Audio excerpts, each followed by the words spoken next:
Hey, thanks for joining me.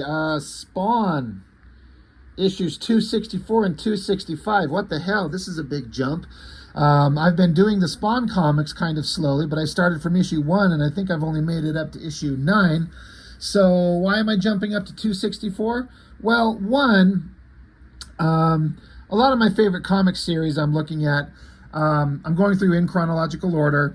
I am not going to be looking at Spawn one by one up to anything past when McFarlane's done drawing it, and maybe some of the Capullo ones. Spawn very quickly, for me, became a book I was not interested in. And I collected it into the 50s or 60s, I think, way back in the day, just because I was kind of doing it out of habit. And it was like the premier Image comic, and it was always on time for the most part. But after a while, I just stopped collecting the thing because I'm like, this concept, the concept's fine. McFarlane's art was totally worth it. The designs are good, or great, I should say. But I got sick of McFarlane's kind of aesthetic. And I say that not, like, I like McFarlane. I say this all the time. I like Todd McFarlane. I like his attitude. I love his art. I specifically love his art when he drew on paper and inked it himself. His Spider-Man stuff was great. The early Spawn stuff was great. And as an artist, to this day, I still think he's fantastic. He doesn't draw anything. He inks things, or maybe will draw a page or two here or there, but he just doesn't do anything. And so that's my kind of opinion on McFarlane. And then Spawn as a concept it's not for me. It gets so old. It's so boring. But it's clearly working on some level because he's into the 300s now somewhere. I'm not exactly sure. So why did I get these? Well, for a while, McFarlane gave Erik Larsen creative control.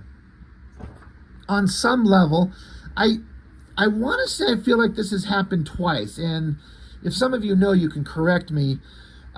Because I was looking this up, because I haven't looked at these in forever. And I flipped these open, and these are from 2000 and... Wait.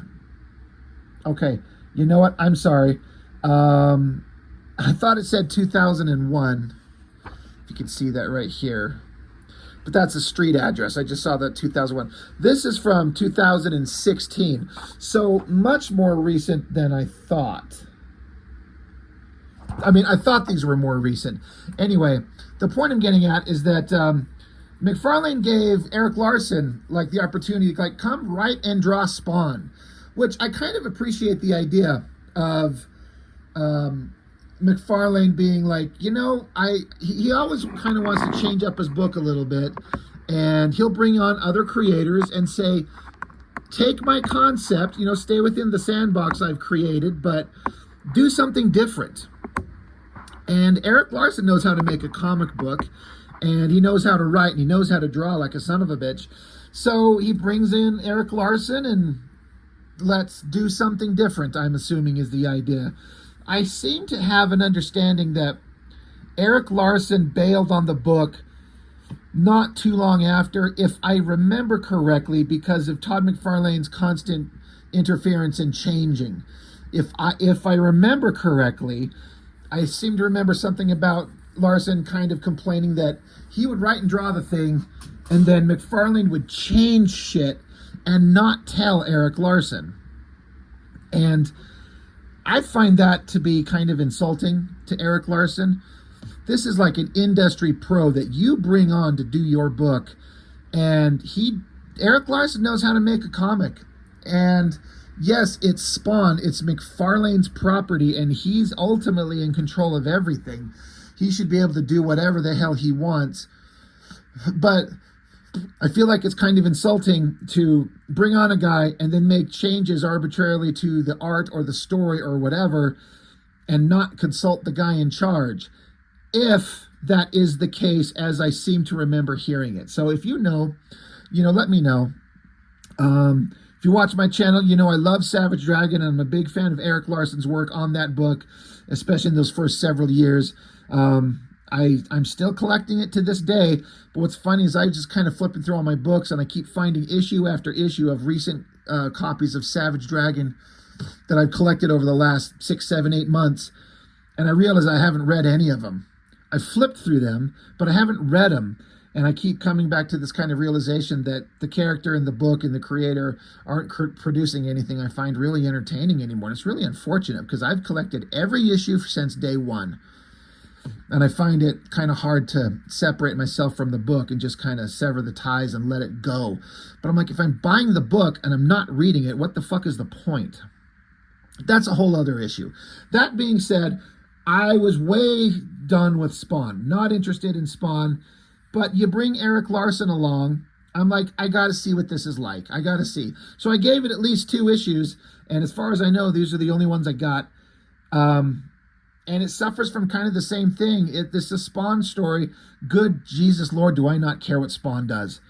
I think Spawn as a concept is like one good graphic novel with, I don't know, 12 issues of just intense ideas of this guy who was killed, went to hell, comes back because he wants to be with his wife and his kid that he wanted to have but couldn't.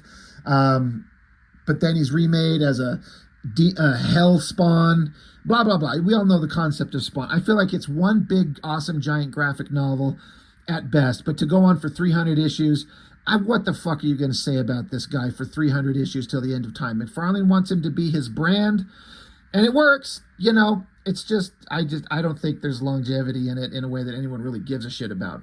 Spawn's popular because of a name, the creative behind it, Todd McFarlane, and a great design. No one looks back and goes, do you remember that great Spawn story? Outside of the first year. Anyway, just my opinion. But you bring on Erik Larsen. They also do something else interesting that I was really excited for, and having just flipped through these for the first time since I got them, so, 9 years ago or whatever. It's Erik Larsen pencils and McFarlane inks. And that is interesting. I'm always a big fan of when these opportunities come along where you take an artist whose work looks one way so consistently, and then you put another inker on them and you change it up and you see what it looks like. We see Jim Lee inked by Scott Williams all the time, but then you do Jim Lee inked by Richard Bennett. It still looks like Jim Lee, but it's very different. It has a different vibe, a different flavor. And it's not worse, it's just different. You might prefer one or the other. I remember in some of those early issues of X-Force, there were a couple of pages that Liefeld penciled and Erik Larsen inked. And in my opinion, those were like the best Liefeld pages I've ever seen. Because Erik Larsen's 1,000 times better a draftsman. So when you take Liefeld's kind of energetic layouts and composition and then put Erik Larsen on the inks on it, those pages came out amazing. Here you get Erik Larsen, and he's got a very distinctive penciling style. The way he tells stories, the shot choices that he makes, the poses, the energy, it's very different and it's very definable. But then you put McFarlane on the inks, it's just something new. And so I like seeing stuff like that. I draw my own amateur bullshit comics, and I'm not going to hesitate to take the opportunity to show off. These are my pencils and inks by Chuck Gibson, badass inker. Used to work for Wildstorm Studios, Image Comics, CrossGen, and he's done inking for me, and he does textures and details on my pencils that just take it to a whole other level, that make it look so much better than I could have ever done on my own. And taking the opportunity to look at this stuff, I mean, this is an example. Now, I am nowhere near any of these other professionals. I'm not trying to make that comparison. Just that I'd sit here and take and do a pencil drawing and give it to a really great inker who's got a very distinctive style and abilities. You get something awesome. This is another one. These are characters from my Masters of the Universe fan comic that I just recently finished, and we're doing an obvious X-Force Rob Liefeld homage here. But this is Chuck Gibson's inks over my pencils, and it looks so much better than what I would do on my own. I think this stuff looks pretty freaking fantastic. And I'm not ashamed to show it off at all. So I don't mind showing that off. Like I said, I want to take that opportunity. But getting into Spawn by Erik Larsen, inks by McFarlane.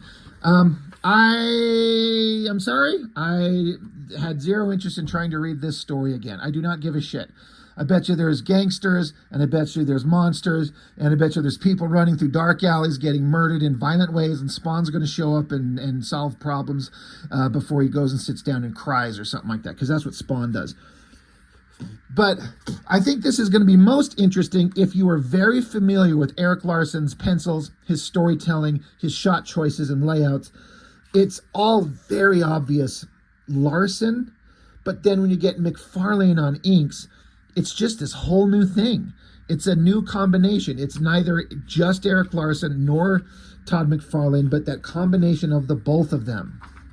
And I dig it. Like, I see that and I'm like, that is a quintessential Erik Larsen pose. And just something about the way that that character's standing there, his body language, that's Erik Larsen. But there's this chunky kind of interesting inking detail and a finesse that only McFarlane has. McFarlane does digital inks. He's moved on from doing shit by hand with the old classic Hunt 102 pen, which I've got one there, but I don't have the tip in it. There's one right there. You know, he used to ink with these things. I prefer it, but I get why he does digital. That's fine. But there are some panels that are like so very obvious Erik Larsen. In fact, sometimes I feel like, and I've got a theory, I feel like some of the backgrounds are inked by Erik Larsen and then the figures are all Todd McFarlane. I could be wrong because it doesn't separate. It just says Erik Larsen, Todd McFarlane, plot, script, layouts, pencils, inks. So it doesn't break it down, but it does suggest that Larsen could potentially have done some inks. But I just see this very distinctive, different look in the figures where McFarlane's inking, but the backgrounds look to me in very many places that this is Erik Larsen lines. So just a theory, kind of doesn't matter, who cares. But again, I love, Erik Larsen is a great storyteller. He knows how to compose shots to tell a story clearly. Shot from behind the guy, like shot, reverse shot. Erik Larsen has a distinctive way of doing anatomy, but then you hand it over to McFarlane, and he's got an interesting way of doing anatomy. Neither one of these guys are known for like hyper-realism, but the combination of the two of them, it just becomes something I actually kind of dig. I just find it unfortunate it's in a fucking boring as shit Spawn comic. Coloring obviously looks fantastic. I didn't mention who did the coloring. FCO Placencia? I don't know. We've seen that name a bunch of places. He's a pretty damn good colorist. I think it looks great. But something about Spawn and these things. There's a little previously in Spawn. Al returns to Earth without his powers or his costume. He gets into an altercation with the police, which escalates, forcing an officer to fire a gun at Al. The bullet hits his shoulder, and for the first time, Al, Spawn, bleeds. While down on the ground, he's knocked out by another officer. Al wakes up in the hospital, and the first thing he sees is Terry. He asks for Terry's help, and after getting him free of charges, Terry takes Al to get a secret stash of weapons and supplies he has been hiding for years. Later that night, Al dreams about a horde of monsters who threaten Earth. He knows that this isn't just a dream, it's a premonition. So, again, I haven't read Spawn in years. Al went to hell, he comes back, he doesn't have his powers or his costume, but I guess he doesn't look like a gross hamburger face guy with that stitched up face thing that was on him forever. Just looks like a regular dude, so he's just back from hell, and he's just a regular guy. But then he sits down, and then we're doing our best Venom symbiote kind of impersonation. So I guess he's got some of the costume. I don't know. This all is such like, this is so Erik Larsen. Just these weird, goofy faces and these, these panels. It's like I said, it's just interesting to see it inked by McFarlane. There's a monster been chasing people through the alleyways. This is a pretty good shot, where this dude's running, gets stopped in a corner, tries to climb up the fence, and then this monster grabs him, and it's just like it burns him alive and just melts his face. I think that looks pretty dang good. It's funny because both Larsen and McFarlane have a very cartoony drawing style. Like I was saying before, neither one of them are known for their realism. So combining their work, their cartoony kind of look, It's interesting. I could see, Larsen's facial anatomy, the way he draws in this, but this little tiny fine hatching line work that McFarlane does, I dig it. I dig it a lot. There's another kind of quintessential Erik Larsen proportion kind of standing figure, just a straight on, even shot. Some artists can't pull that off and make it look interesting, but Larsen somehow does. And again, proportions are kind of weird. He's got short, stubby arms. I don't know. I kind of dig it. And then I also kind of dig this version of Spawn. Like, I think his costume looks awesome. I've never had a problem with Spawn's costume, but it gets so overdone. That cape and all those change. But just him in, like, black ninja gear, strapped with guns and a skull belt buckle and the standard awesome Spawn mask. This is a thing that I remember thinking way back in those early issues of Spawn. I got pissed off that wasn't there enough because they kept having him have his mask off so we'd see his gross hamburger face with the shoelace stitches going up it. And I'm like, this is one of the best mask designs in the history of comics. Why aren't we showing it everywhere? So I'm glad to see it back on him. Again, Larsen with this very cartoony, like almost comic strip kind of way of drawing. He can draw big superhero shit, but he can do comic strip cartooning very well. He's chasing this guy around, it looks like, almost like he's going to attack him, like he's hunting him down.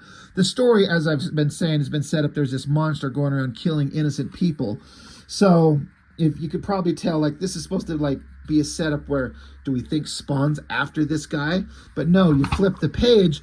Here's where Erik Larsen excels really well. These giant double page spreads where he pushes the foreshortening, like oh my God, what's the term?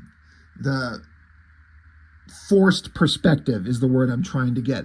I mean, to have the hand coming that close to the quote unquote camera, it would never look that way when you're this kind of far away, but it just pushes the action into your face. That hand is, on the original artboard, that hand is almost as big as a real human hand.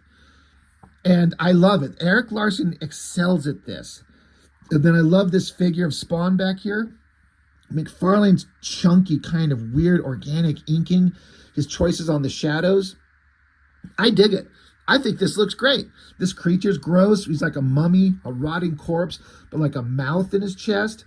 Really weird. This is where I was flipping through the books and I felt pretty confident that this looks like Erik Larsen background inking. It just looks like that. This looks like the way that Erik Larsen inks, because he just does kind of basic geometric shapes for buildings. He gets the perspective exactly correct, like basic one-point perspective. But I feel like if McFarlane inked these buildings, they would look very different. So I feel like Larsen backgrounds, McFarlane inks on the figures. Again, just a theory. But yeah, Spawn's showing up. He's saving the human guy from this monster creature. Getting a fight, slashes at him with the sword. It melts his sword. Spawn busts out a couple of Uzis, it looks like, shoots him in the chest. Doesn't do anything, so he runs, gets a Batman-style grapple gun, zips up to the roof of a building. Mummy monster chases him up. You got the ability to melt things with his hands. Spawn jumps off. I mean, I thought Spawn doesn't have powers, so he jumps. I guess he just leaped to the roof of another building. Demon monster's chasing him. Spawn finds some kind of fucking pipe of some type, bashes him in the skull. And then Spawn looks like he gets out just another gun. But the energy blast looks like he's firing a fucking laser beam. So I don't know what that's all about. But the text seems to be explaining that Spawn understands he can't kill this thing. So he keeps just trying to make it mad. So the monster gets pissed, jumps. I love that jump shot right there. Again, that hand coming right towards us, right up front. And then the monster, as he jumps, Spawn ducks out of the way. So the monster falls off the building and splatters on the ground and I guess kills it. So I guess getting shot with guns doesn't do anything, but you can have it jump off a building, it splatters on the ground, and that kills it. This is another one of those great angles, those shots right there that Erik Larsen drew. That's a tricky one to get. Lots of energy and the perspective on it, the body jumping away like that, the foot coming towards us. I think that looks great. I love that. But yeah, monster jumps, splatters on the ground, book's over. So just kind of a by the numbers, you know, Spawn adventure. He's trying to figure out who he and what he is now that he's been to hell and back, and fights some kind of monster and defeats it.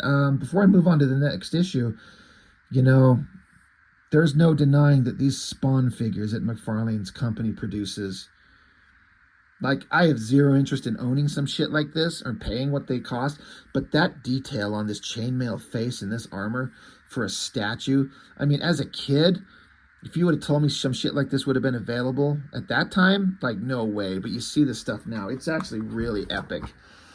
So, yeah, that's issue 264. 265, I don't know how or why, but I ended up with a black and white cover, which, again, I don't mind at all. I was saying, I think the colors on these books are pretty dang good. They fit really well. But I'm always all about seeing black and white art. And again, Larsen inking McFarlane. And then if you know this character, that's Ant from that guy Mario Gully. That was a character I only ever heard about. I never saw the books anywhere. And I didn't understand what the appeal was. Like, what the fuck? Ant? It's some girl with the ant costume. I've still never seen any of the books, ever. What I understand about them is that Mario Gully seemed to want to push it into like a very R-rated, almost X-rated level of superhero comics with violence and sex. And then once I heard that, I'm like, oh, well, I want to see it because I want to see somebody do something different and ballsy. But at some point in the years past, for whatever reason, Mario Gully sold the Ant character to Erik Larsen. However that went down, I don't know if, you know, Erik Larsen hit up Mario Gully or Gully put that out there into the world and Larsen responded. However that went down, Larsen wanted the Ant character and Gully was willing to part with it. For whatever reason, he financial dire straits. But you'd think that if this character's worth something, you could turn it into something, but it's not that easy. I mean, I get it, making comics and monetizing these things to make a living when you need to pay your rent today. It's not that easy. And then some people were like, well, Erik Larsen, why do you want Ant? You don't make comics this graphic. Now, for those of you who know, Erik Larsen 100% makes comics that graphic and more today. He's decided to throw all caution to the winds in Dragon, and he'll do almost anything in Dragon. And I actually kind of like it for that. He just like, fuck it, let's throw in like sex and body fluids and all kinds of funny, gross shit. I actually think it's great that he finally got sick of like, just fuck it. The kids aren't reading these anyway. But before he really got that deep into it, he got this character Ant. And people were writing in saying, why did you want this character? You don't make comics like that. And at the time, Larsen's response was, he thinks the character has a fantastic design. Like, it's a great costume and a great design. It's recognizable. And if Gully's going to part with it, Larsen's going to own it and do something with it. And he said forever he was going to make a comic book with the character. And I want to say that he did at some point, sometime, somewhere. But I think from what I remember, it didn't go to the same level of the graphic nature of the character as was created originally. When that's gone and missing, then it's just another female character in a red outfit. And who fucking cares? You know, the character became popular for kind of a specific reason. And I think it was probably because of that creator's art and vision and approach to that character. And if you take it and strip it of major elements that defined it and made it interesting, then who fucking cares? So I feel like maybe it was a waste of time to get the character. What the fuck do I know? New issue. So I guess Al Simmons has a symbiote costume, but it's not like he has to keep working with it. He says it's struggling to grow, struggling to get stronger, but it's not even close to being ready. That's the problem. I've been here 2 weeks. I thought it'd be more advanced than it is. So he's trying to get his costume. He got a small scrap of his costume. And so I guess it's growing and trying to get better. So it's producing chains and he's able to kind of like walk around with it. Feels very Dr. Octopus. And I actually don't mind that concept. Like, I think this design of Spawn, like, again, I think the Spawn costume with the cape is awesome. But seeing him like this, I don't know if the trench coat's needed. That being said, everything I was saying about the previous issue was just this dark outfit, got the mask on, that big fucking M. I don't know if it's supposed to stand for malbolgia or it's just supposed to be a thing pointing right at his dick. But all the chains being something that wrap around him like Dr. Octopus's arms, like he does here. He's just walking with the chains. The character's exercising the costume, basically, trying to get it to grow. So that's an interesting-ish concept. Like, okay, so he comes down, walks off down the alleyway, kind of spooky, kind of interesting. Again, whatever the fuck the story is, who cares? I am not interested. Some random other ass characters. I guess this is Al Simmons and some other dude. Don't know, don't care. But digging Larsen's work, and then Erik Larsen loves a page turn surprise reveal of anything, starting with big splash page of some spider creature thing. I don't know who the fuck this is. There's the ant character. And Erik Larsen draws some exaggerated female feature. He draws exaggerated everything, let's be real. But he makes some sexualized babes, which is what Ant kind of was. But the interesting inking going on, again, by McFarlane, giving it this shiny kind of look. It's a very rough, scratchy kind of approach to inking. But I mean, I think McFarlane knows what he's doing, so that's kind of awesome. Then we cut back to another page. Like, I'm actually surprised. I feel like Erik Larsen would not write any comic that has this much fucking text all over it. This has to be McFarlane's stink. Like, I'm sure that Erik Larsen plotted this out, and then McFarlane's going to script the ever-loving fucking piss out of it and turn it into a boring fucking Spawn comic where there's tons of shit saying stuff we don't care about. Erik Larsen would not have this much bullshit on the page. But some guy shows up into an apartment, opens up a case, finds a bunch of cash. Oh, look, I guess it's Al Simmons. He shows up, throws the guy across the room. The dude pulls a gun on him.